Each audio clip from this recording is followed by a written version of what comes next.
Nous continuons les discours d'Éliou dans le livre de Job. Courage, tout le monde! Je sais que ça se mérite, Job, mais je vous jure, vous serez content non seulement de l'avoir lu, mais d'y avoir passé un petit peu de temps. Ça reste un des sommets de la littérature mondiale qui a traversé tous les millénaires.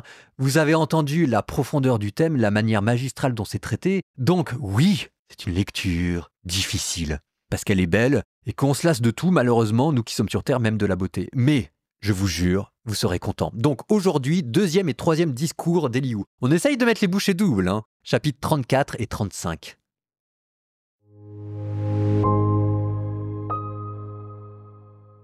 Éliou prit la parole et dit : « Sages, écoutez mes paroles, savants, prêtez-moi l'oreille. Car l'oreille apprécie les discours comme le palais goûte la nourriture. Mettons-nous en quête du droit, reconnaissons entre nous ce qui est bon. Job a déclaré : « J'ai raison, mais Dieu a écarté mon droit. Malgré mon bon droit, je passe pour menteur. Une flèche est en moi, blessure incurable, sans que j'aie péché. Y a-t-il un homme comme Job ? Il boit le sarcasme comme de l'eau. Il chemine en compagnie des malfaiteurs et fait route avec les hommes de méchanceté, car il a dit : l'homme ne gagne rien à mettre sa joie en Dieu. Aussi, écoutez-moi, homme sensé. Loin de Dieu la méchanceté, loin du puissant l'injustice.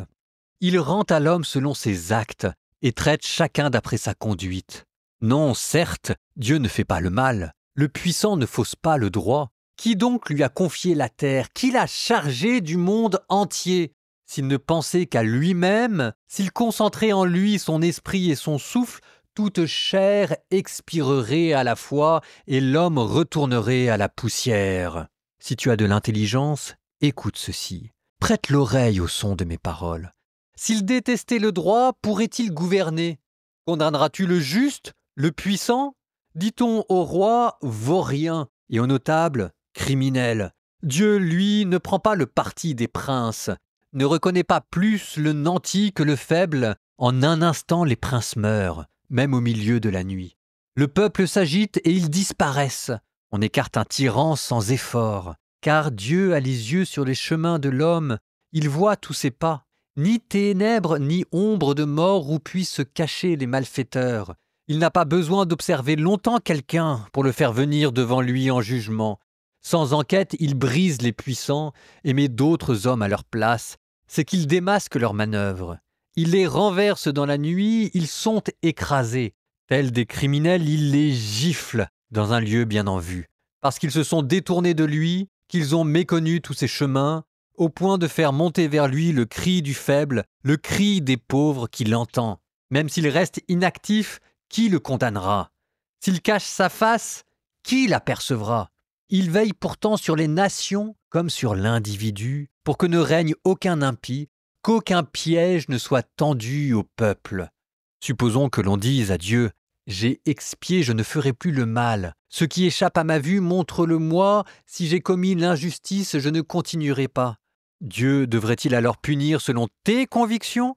Puisque tu as critiqué, puisque c'est toi qui décides, et non moi. Ce que tu sais, dis-le. Les gens sensés me diront, ainsi que tout homme sage qui m'écoute, Job parle sans savoir, et ses propos ne sont pas raisonnables. Ah, si seulement Job était examiné jusqu'au bout pour ses réponses dignes d'un mécréant, car à sa faute, il ajoute la révolte. Il s'applaudit lui-même au milieu de nous, et il multiplie ses discours contre Dieu. Éliou prit la parole et dit : « Penses-tu être dans ton droit quand tu déclares « j'ai raison contre Dieu » ? Quand tu lui dis « toi, que t'importe, et pour moi, quel profit si je pêche ou non ?» Moi, je te répliquerai, en même temps qu'à tes amis. Considère les cieux et vois. Regarde les nuées, elles sont plus hautes que toi. Si tu pêches, en quoi vas-tu l'atteindre ? Et si tu multiplies les offenses, que lui fais-tu ? Si tu es juste, que lui donnes-tu ? Ou que reçoit-il de ta main ? Ta méchanceté ne touche que tes semblables, et ta justice des fils d'hommes. Sous le poids de l'oppression, ils gémissent. Sous la violence des grands, ils crient. Mais on ne dit pas : où est Dieu qui m'a fait, qui m'inspire des hymnes dans la nuit, qui nous instruit plus que les bêtes de la terre et nous rend plus sages que les oiseaux du ciel. Dès lors, on crie et lui ne répond pas à cause de l'orgueil des malfaisants. Assurément, ce qui est illusoire, Dieu ne l'écoute pas, le puissant n'y prête pas attention. Alors encore moins quand tu dis « je ne l'aperçois pas » et mon procès est ouvert devant lui et je l'attends. Et maintenant tu dis « sa colère ne châtie pas, il ne tient guère compte de l'arrogance ». C'est en vain que Job ouvre la bouche et par ignorance qu'il accumule des mots.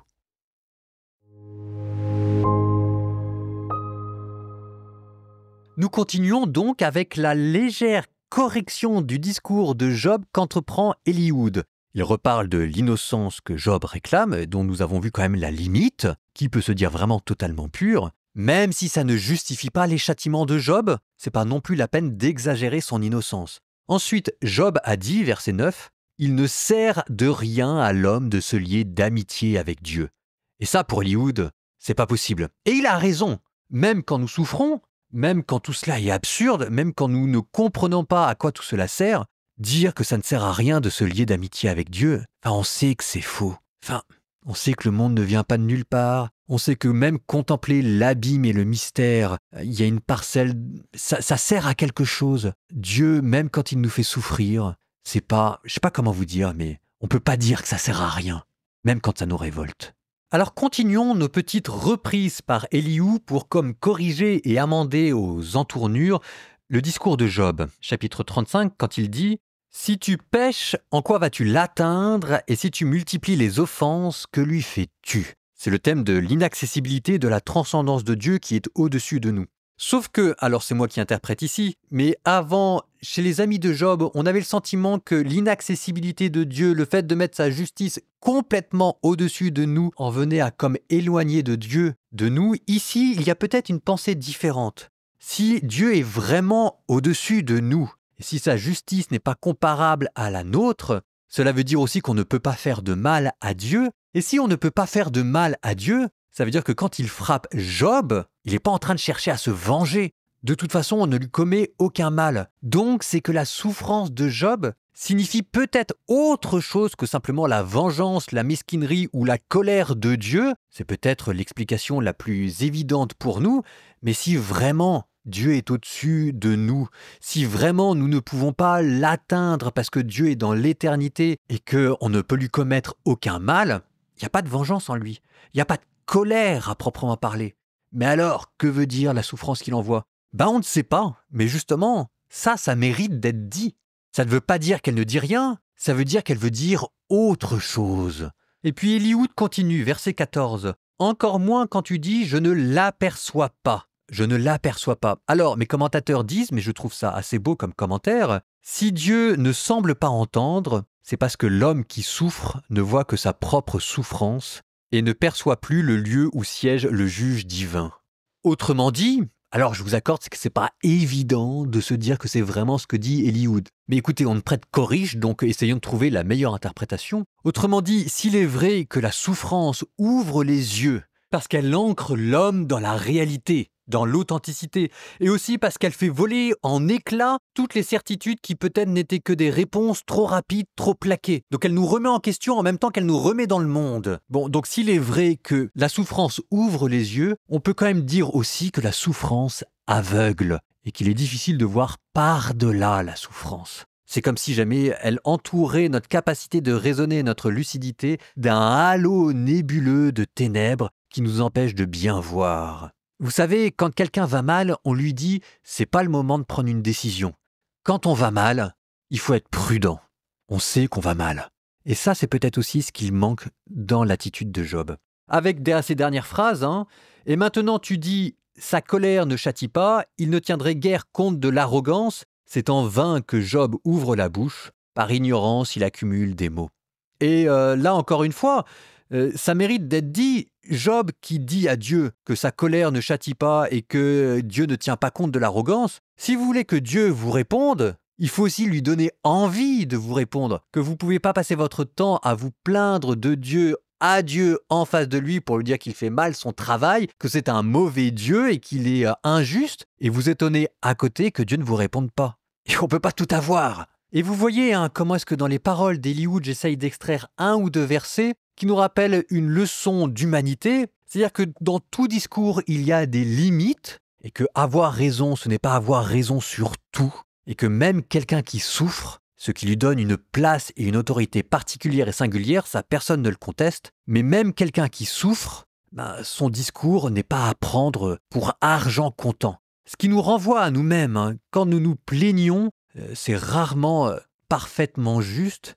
Alors maintenant, est-ce qu'il faut lui dire, ou alors comment allez-vous lui dire? C'est pas dit que la manière dont le disent Éliud avec la fougue de sa jeunesse soit la plus charitable et la plus appropriée. En même temps, difficile de trouver la délicatesse pour écouter et la pédagogie pour exprimer les limites d'un discours. Bon, essayons de faire mieux avant de critiquer.